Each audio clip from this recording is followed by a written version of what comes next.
मन में जोगिया के जोग जगा के अजना चंग चिलम चढ़ा के घूमता माथा लागे होई तमाशा ठीक कहिलो न भंगिया खिया अच्छा अरे बाबा के बुढ़िया काला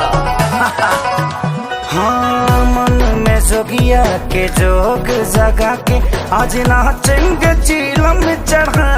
के घूमता माथा लागे होई तमाशा ठीक कहिलो न भंगिया खिया के देह घूमता हमरो भयंकर ओ जय जय शिव शंकर काटा लगे न कंकर ओ जय जय शिव शंकर काटा लगे न कंकर की प्याला तेरे नाम का पिया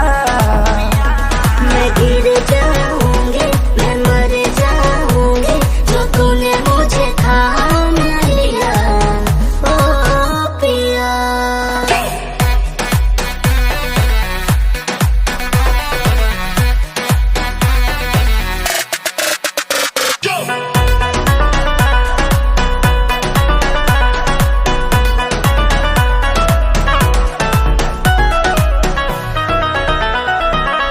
का जाने का होई आजू के दिनवा बाटे अब शिव ही सहारा हो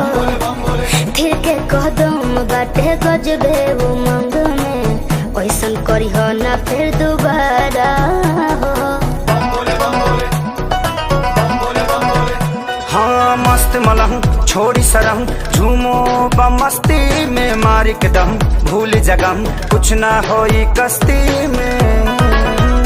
कौन मरला तू हमरा पे मंतर ओ जय जय शिव शंकर काटा लगे न कंकर की प्याला तेरे नाम का पिया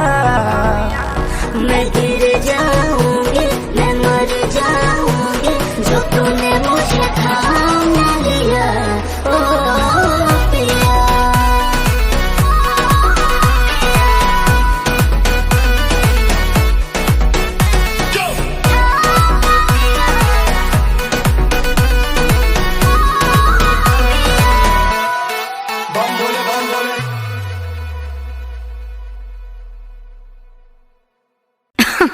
अरे पूरा इंडिया हिली बाबू, खाली तू देखत जा।